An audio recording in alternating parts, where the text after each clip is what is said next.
மொத்தமாக பார்த்தீங்கன்னா ஒரு 4 பிளானட்டை வந்து இன்னர் பிளானட்னு சொல்லுவாங்க. அது Mercury, Venus, earth, Mars. So இதெல்லாம் பார்த்தீங்கன்னா இன்னர் பிளானட்னு சொல்லுவாங்க சோலார் சிஸ்டத்தில். அதில் சேட்டலைட் இருக்கிறது பார்த்திங்கன்னா 2 பிளானட்டுக்கு தான். ஒன்று எர்த்துக்கு, இன்னொன்றுக்கு மார்ஸுக்கு.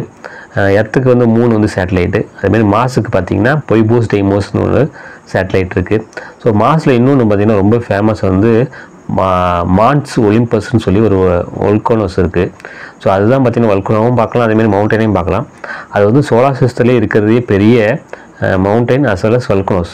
அதோட சைஸு பார்த்திங்கன்னா கிட்டத்தட்ட பார்த்திங்கன்னா யூரோப் சைஸ் இருக்கும் அதோட சைஸு. ஸோ அது எப்பொழுதுமே பார்த்திங்கன்னா ஆக்டிவில் இருக்கும். ஸோ அதுதான் இருக்கிறதுலையே பார்த்திங்கன்னா மவுண்ட் எவரெஸ்ட்டோட பெருசு. அது இல்லாமல் அதோட பரப்பளவும் பார்த்திங்கன்னா ரொம்பவே பெருசு. ஸோ இது வரைக்கும் கண்டுபிடிக்கப்பட்ட பெரிய மவுண்டனில் இருக்கிற சோலார் சிஸ்டத்தில் இருக்கிற ஒரே மவுண்டைன் வந்து மான்ஸ் ஒலிம்பஸ். ஸோ அதனால் இந்த மான்ஸ் ஒலிம்பஸ் ஞாபகம் வச்சுக்கணும். அதே மாதிரி பார்த்திங்கன்னா பொய்போஸ் டெய்மோஸ் அதையும் ஞாபகம் வச்சுக்கணும். இன்னொன்று பார்த்திங்கன்னா சர்ட்டனில் தான் பார்த்திங்கன்னா அதிகப்படியே சேட்டலைட் வந்து இந்த சோலார் சிஸ்டத்தில் கண்டுபிடிச்சிருக்காங்க. ஸோ அதில் பார்த்திங்கன்னா டைட்டன் ஒரு சேட்டலைட் இருக்குது. அந்த சேட்டலைட் பார்த்திங்கன்னா எர்த்து மாதிரியே உயிரினங்களை வந்து கொண்டிருக்கலாம், அதுமாதிரி உயிரினங்கள் வாழ்வதற்கான எல்லா அறிகுறிகளும் அங்கே இருக்குதுன்னு சொல்லி டைட்டனை வந்து ரொம்பவே ஸ்பெஷலாக சொல்லுவாங்க. ஒரு விஷயம் நடக்குது, அந்த விஷயம் வந்து மதிப்பில்லாத விஷயமா இருக்குது. ஸோ அந்தமாரி விஷயத்தை என்ன சொல்லுவாங்கன்னு சொன்னால் டெட் ரப்பர்னு சொல்லுவாங்க.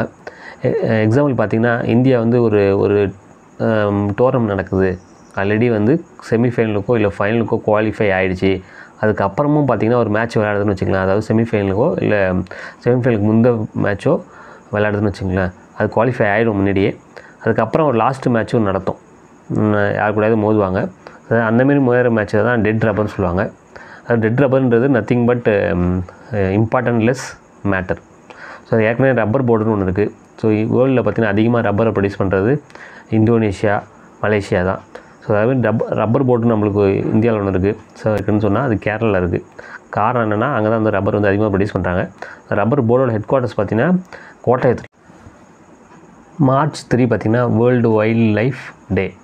ஸோ அதுமாதிரி வைல்ட் லைஃபுக்கு தனியாக ஒரு ஆர்கனைசேஷன் இருக்குது. அதுவும் யூஎனுக்கு கீழே உள்ள ஆர்கனைசேஷன். அது பேர் வந்து WWF, அதாவது world wild life for fund. So இது பார்த்திங்கன்னா கிளாண்டு சுவிட்சர்லாந்தில் ஹெட் குவார்ட்டர்ஸ் இருக்குது. ஸோ இதோட ஃபங்க்ஷன் என்னன்னு சொன்னால் அதாவது வைல்ட் லைஃப்பை வந்து சின்ஸ் 1970க்கு அப்புறம் டிக்ளைன் ஆரம்பிச்சிச்சு.